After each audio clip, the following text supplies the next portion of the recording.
La parole est à Monsieur Jean-Vincent Placé pour le groupe écologiste. Merci de votre soutien, mes chers collègues. En effet, j'ai retrouvé une partie de mes moyens. Monsieur le Président, Mesdames et Messieurs les ministres, mes chers collègues, Monsieur le ministre en charge du développement, cher Pascal Canfin, la conférence de Doha, à défaut d'avoir réalisé un accord universel ambitieux, a mis en valeur l'urgence de progresser vers la réduction des émissions de gaz à effet de serre. En effet, les rapports scientifiques confirment la réalité du réchauffement climatique et ses conséquences désastreuses tant pour la biodiversité que pour l'homme. L'augmentation globale des températures entraîne la fonte de nombreux glaciers, y compris chez nous, dans les Alpes par exemple. Ce phénomène accroît également les problématiques agricoles de ressources en eau douce, de disparition d'espèces. Pour l'homme, les impacts sont graves, le risque d'inondation côtière est décuplé, tandis que certaines maladies se propagent, notamment via les moustiques ou les pollens.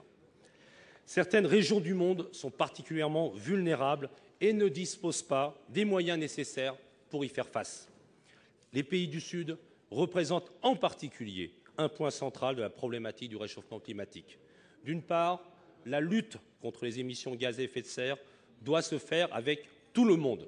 D'autre part, pour que les accords fonctionnent et que les pays les plus riches acceptent des règles contraignantes, il faut éviter la concurrence internationale qui risquerait de les pénaliser à cause de leurs efforts en faveur de la protection de l'environnement. Nous avons donc un intérêt économique à ce que les pays du Sud participent à l'action pour le climat. Enfin, les pays du Nord ont également une obligation à agir au nom de leur responsabilité historique dans le changement climatique. À la suite du terrible typhon Bopha, les Philippines ont lancé un appel à tous les dirigeants pour agir contre le réchauffement climatique. Les pays du Sud réclament aux pays développés des financements pour faire face aux effets du réchauffement.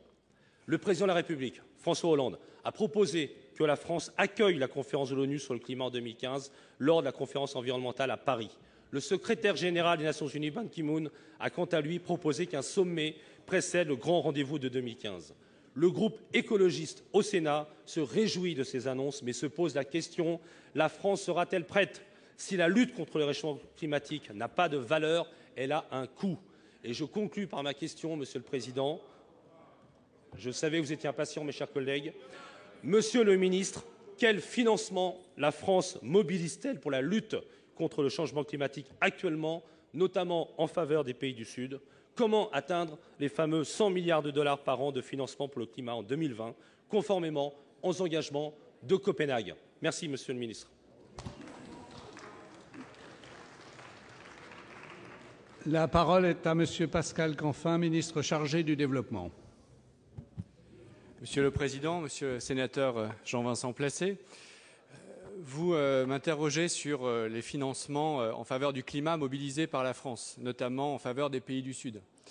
Effectivement, j'étais à Doha, au sommet sur le climat, avec Laurent Fabius, ministre des Affaires étrangères, et Delphine Batho, ministre de l'écologie, du développement durable et de l'énergie. Et nous avons pris une part active à ces négociations. La France était le pays le plus représenté au niveau ministériel et nous avions également une délégation de parlementaires, dont un sénateur que je tiens particulièrement à saluer, M. Ronan Dantec. Lors de cette négociation, je me suis plus particulièrement impliqué sur les questions financières où j'ai représenté l'Union européenne avec mon collègue britannique et j'ai vu à quel point, évidemment, ces sujets étaient centraux dans la capacité ou l'incapacité à trouver un accord international sur le climat. La France a tenu les engagements qu'elle avait pris à Copenhague, dans ce qu'on appelle les financements précoces, et nous avons mobilisé 1,2 milliard d'euros sur 3 ans. Et je tiens à souligner que si cet engagement a été tenu sur 2010, 2011 et 2012, c'est bien par l'effort du précédent gouvernement et je tenais à le saluer.